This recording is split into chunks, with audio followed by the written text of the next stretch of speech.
সেনাবাহিনী কাজ করার কিছু বাদ দিয়েছে তো বাদগুলো খুলে ফেললে একদম এই যে মিডিয়াতে যে আসতেছে যে চট্টগ্রাম পানির মধ্যে ভাসছে এরকম বিষয় না।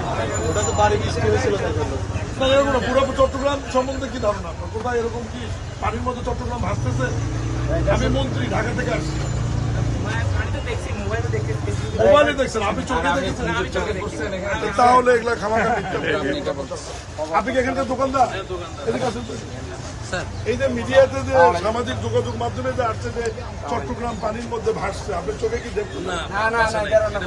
তাহলে আপনাদেরকে তো সচেতন হতে হবে, প্রতিবাদ করতে হবে। এবং মেয়র সাহেব দায়িত্ব নেওয়ার পর থেকে 25 সাল 26 সাল এখন তার ওই জলাবদ্ধতা নাই। আমি আপনাকে একটা কথা বলি, ধরেন 100, 150, 200 মিলিমিটার বৃষ্টি যদি হঠাৎ হয়, কিছুক্ষণ তো পানি থাকবে। এটা তো জল জট। আপনার তো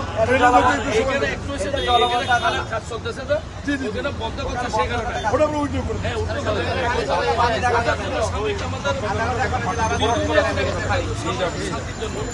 পরিষ্কার করে নিতে হবে।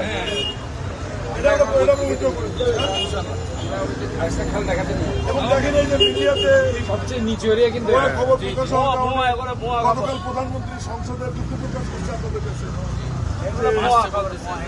কোনো ধরনের পানি উঠে নাই। আমাদের আগে যে পানি উঠতো আমাদের মার্কেটে এইটাতে উঠে না। এবার পানি নাই, সামান্য পানি ছিল, এখানে ছিল তো সামান্য ওই জন্য আমি আসছি, মনে করলাম খুশি কিনা আমরা খুশি, আমরা ঘুরে ঘুরে দেখছি এবং আপনাদের কাছেও কথা বলে দেওয়ার জন্য বলছে প্রধানমন্ত্রী, সাধারণ মানুষের সাথে কথা বলছে। খুব ভালো লাগছে। বাসছে না, আমরা কেমনে থাকলাম? Thank you. মেয়রের বাড়ি ভাইছে না, মেয়র পদ্ধতি তাই আছে।